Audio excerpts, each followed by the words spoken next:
Throwaway account because I have some friends who know my real Reddit username. And sorry for the long post, I'm 36 years old female. My husband is 37 years old male. We've been married for 8 years and together for 14 years. We have a 5-year-old daughter. I also have a longtime friend, 37 years old female, let's call her Mary, fake name. I met Mary as my husband's college friend, at a time when he was not yet my husband, of course. But over time, she became more of my friend than his. She's not my best friend, but we're in touch regularly.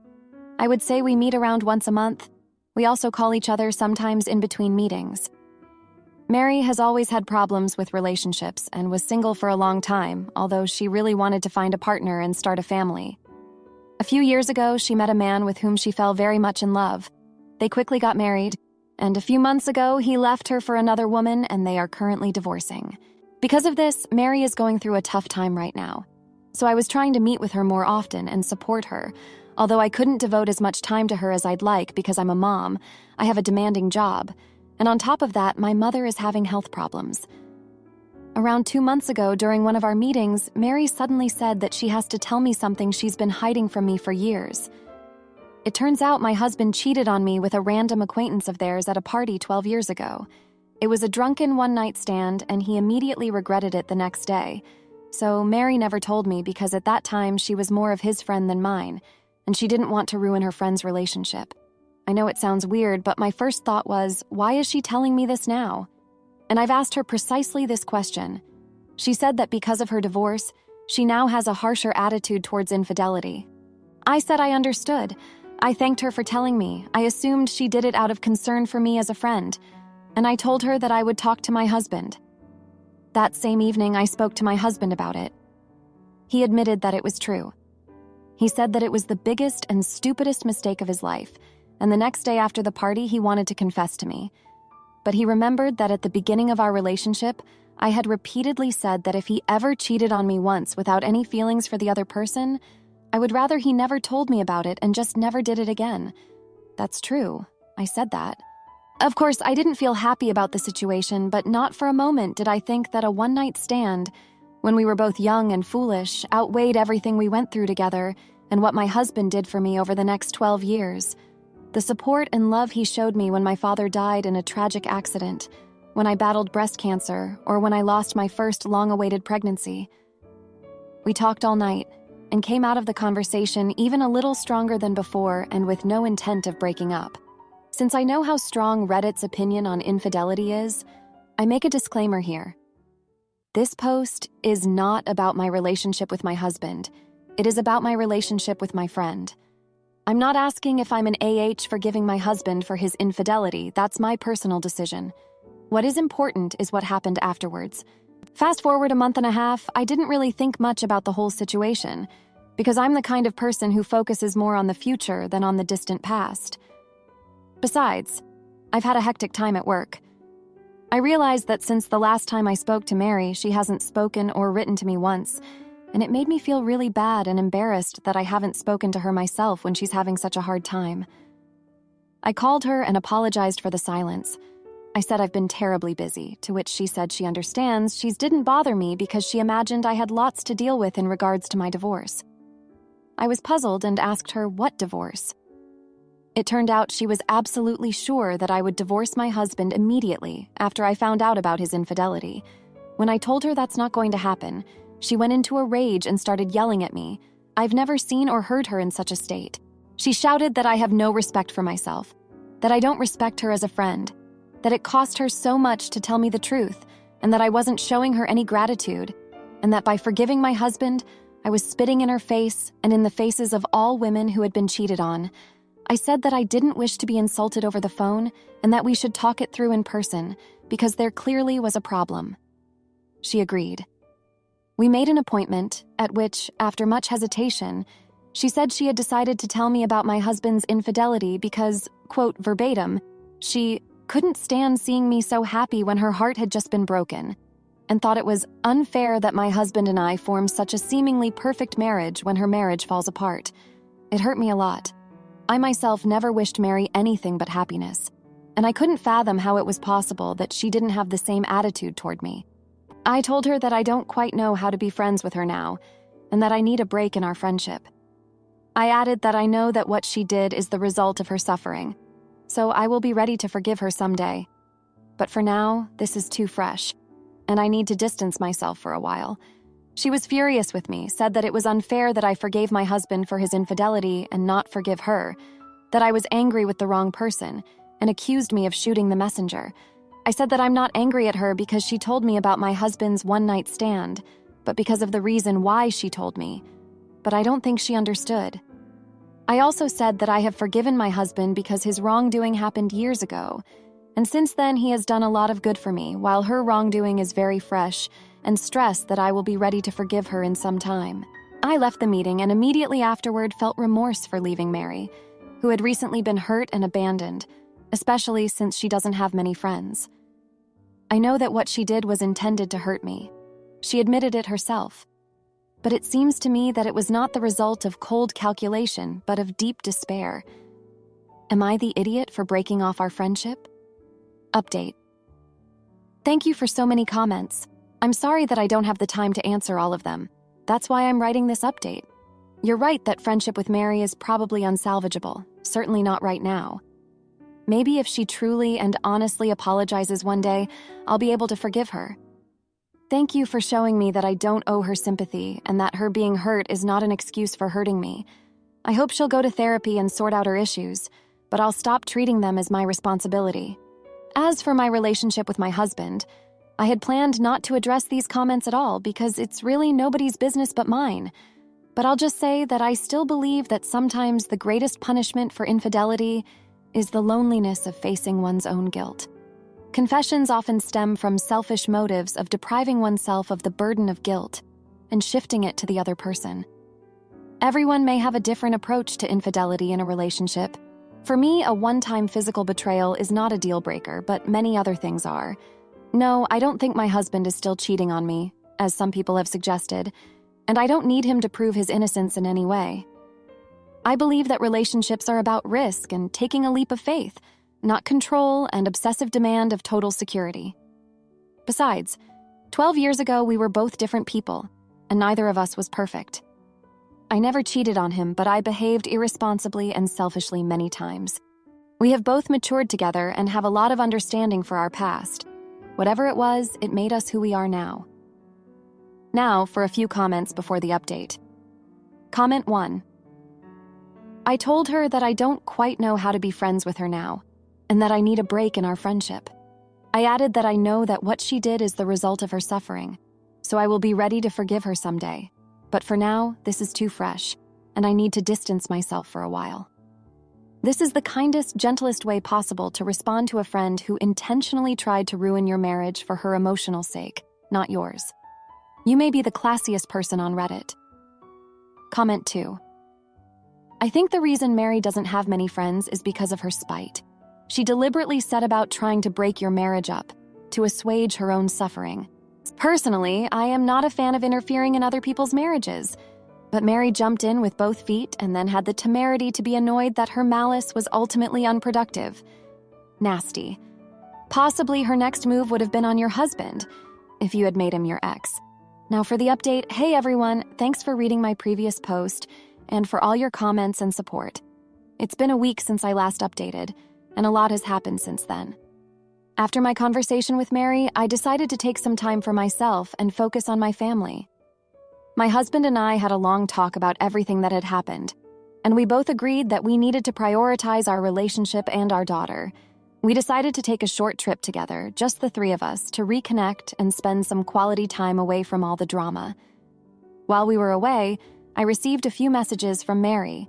At first, they were apologetic, saying how sorry she was for her behavior and how much she valued our friendship. But as the days went on and I didn't respond, her messages became more aggressive and accusatory.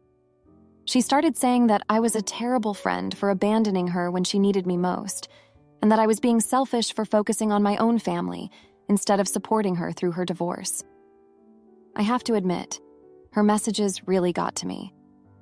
I started questioning whether I was doing the right thing by distancing myself from her, but then I remembered the reason why I had decided to take a break from our friendship in the first place.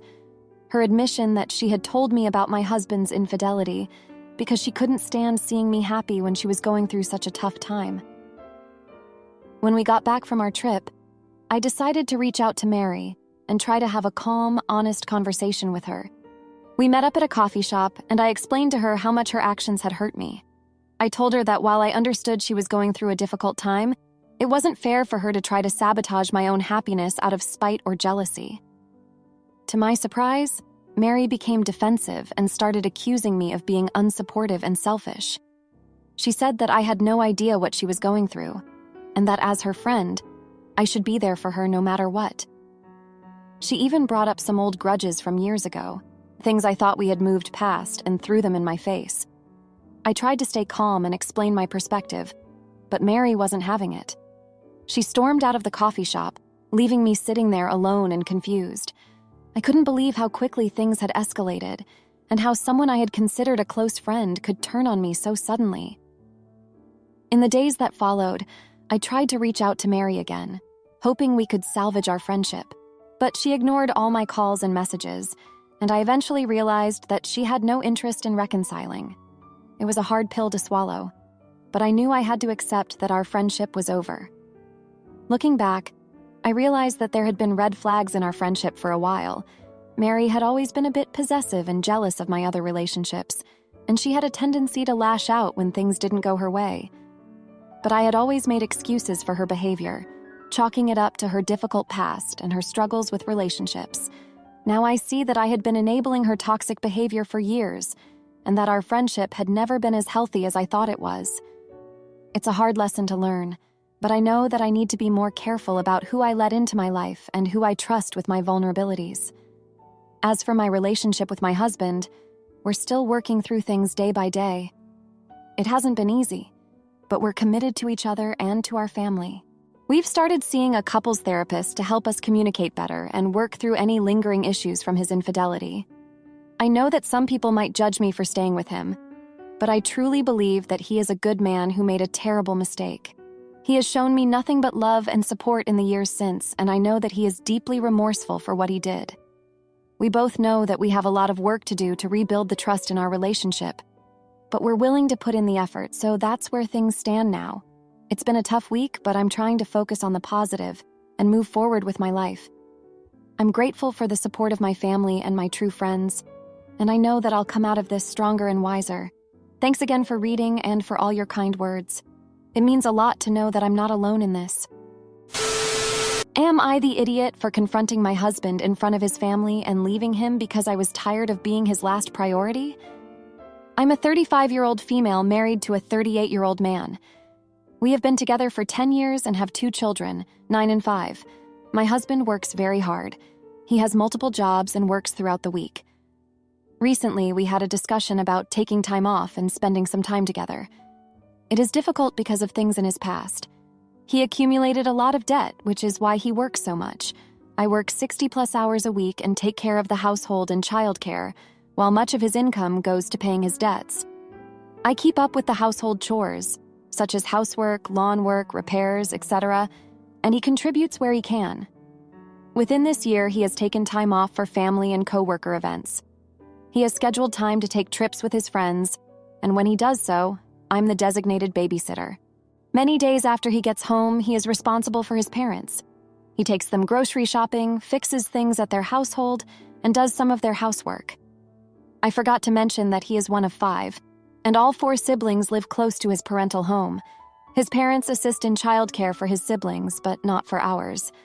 I've told him about my frustrations of consistently being placed on the back burner. The other day, I lost it. I found out he invited his family to our house for a family reunion last week, but I thought he took time off of work and he didn't. The house was a mess, and most of the mess is his.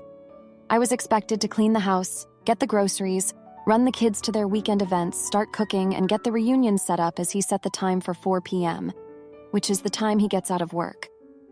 The kids are helpful in doing their chores and cleaning their rooms. I got the house clean, and by the time his family started pouring in, I was stewing as he was at work. He asked me why there weren't any clean towels as he was going to take a shower, and I freaked out in front of his whole family. I ran down the list of how I am always on the back burner for these people, how I am one person and I'm the one contributing to the household while he works just to pay off his debts, how I have no security or support in this relationship, and that he is like having another child, and that all I feel like I'm worth is an occasional frick whenever he is in the mood. I let it all out. I ended with, "I'm done," I packed a bag and I took off. I'm sitting in a parking lot hysterical. And no, the kids weren't present. They were outside playing. He is a good father to the kids, but as a husband, I feel like I am better off by myself. I have so much resentment towards him. And no, he hasn't called, he texted me loud and clear, which made me even more angry because this is exactly how he deals with everything. I'm now feeling like a jerk for going off and saying all I did, especially in front of his family. Am I the jerk? Now, for a few comments before the update. Comment 1.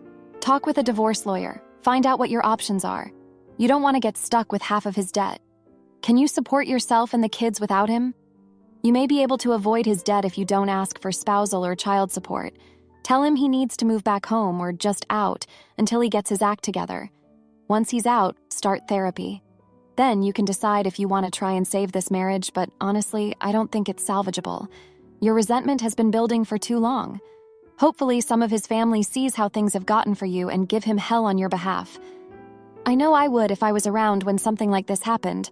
Take some more deep breaths, eat your favorite food, go back home and tell him to get out. Comment 2. I gotta be honest. You would have an easier life if you got divorced. He would be required to contribute to the children then, and you'd have more money. You also wouldn't have his family and him being unhelpful and making messes. You get so little and he gets everything in this marriage and has for what appears to be 10 years. Not the idiot. I think you should show him this post and all of us telling you how much better off you'd be without this dude in your life taking and taking. Until you leave, you do nothing for him anymore. No more laundry, no more cooking, no more catering for his family. If he has them over, you and maybe the kids go away and no cleaning for them. Now for the update. Hey everyone. Thanks for reading my last post and for all the support and advice. It's been a month since everything blew up at the family reunion, and a lot has happened since then. After I left the house that day, I drove around for hours, just trying to clear my head. I eventually ended up at my sister's place, where I stayed for a few days. It was good to have some space and time to think about everything. My sister was really supportive and helped me see that I wasn't being unreasonable in my frustrations with my husband. When I finally went back home, things were tense between us. We barely spoke for the first few days, just going through the motions of taking care of the kids and the house, but we both knew we couldn't go on like that forever. One night, after the kids were in bed, we finally sat down to talk. It was a long, emotional conversation. I told him how overwhelmed and unappreciated I had been feeling, and how it hurt me to always be put last on his list of priorities. He listened and apologized for not realizing how much stress I was under. He admitted that he had been taking me for granted and promised to do better. We also talked about his debt and how it was affecting our family. I learned that a lot of it stemmed from his college days, when he had taken out loans to pay for school, and then struggled to find a good job after graduation.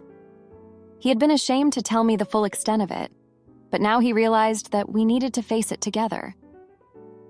Over the next few weeks, we started making some changes. My husband cut back on some of his work hours and started helping out more around the house.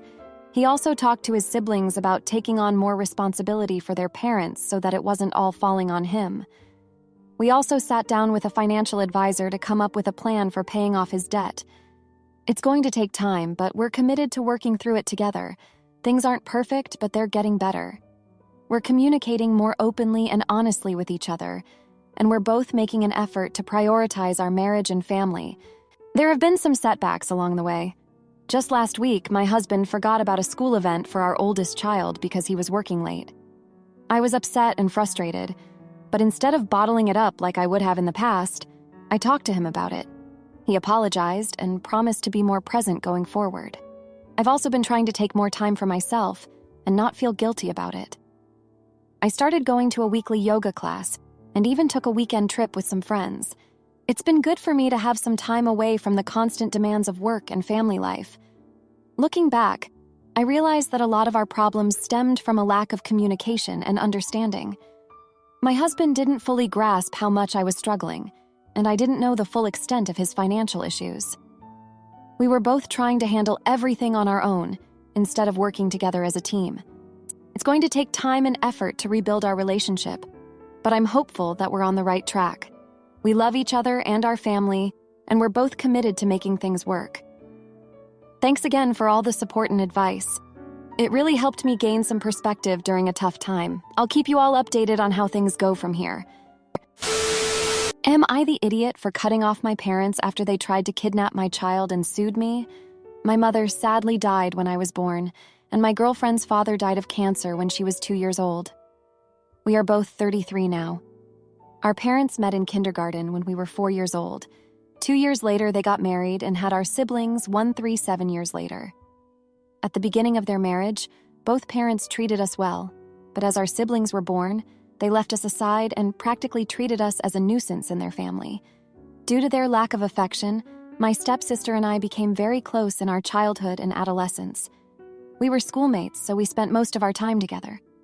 My mother's family lives in another city, but they were always interested in me. I used to spend my summer vacations with them, and I always received gifts and money from my uncles and grandparents because they knew that I was not treated well in my father's house. On the contrary, my stepsister lost contact with her father's family, and they were never interested in her. When we graduated from high school, my mother's family offered me to live in their city and pay for my college tuition. My stepsister was unlucky because our parents told us that they couldn't pay for us to go to college because it would be a big expense for them. So she got a part-time job and studied at a public university, which she ended up dropping out to work full-time for being able to run away from home because our parents treated her badly. Clarify that our birthdays were very simple, unlike our brothers who had 80 guests, extravagant decorations, and entertainment.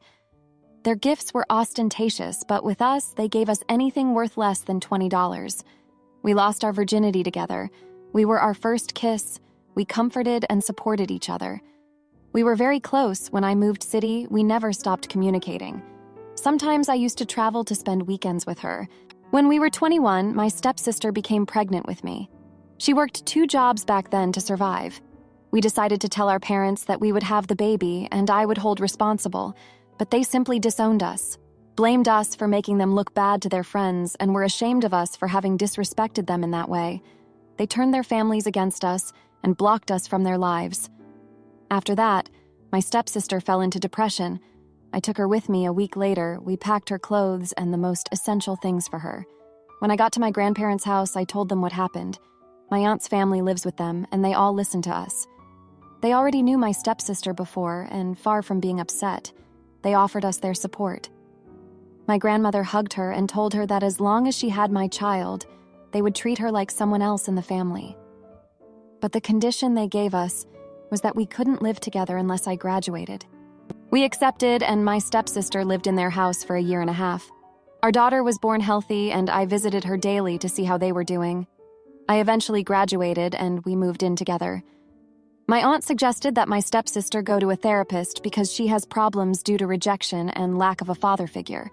For our daughter's first birthday, we decided to email our parents with photos of her, in case they were interested in meeting her. But their response was that they were not interested in anything related to us, nor were they interested in meeting our daughter. From that day on, we swore we would never communicate with them again.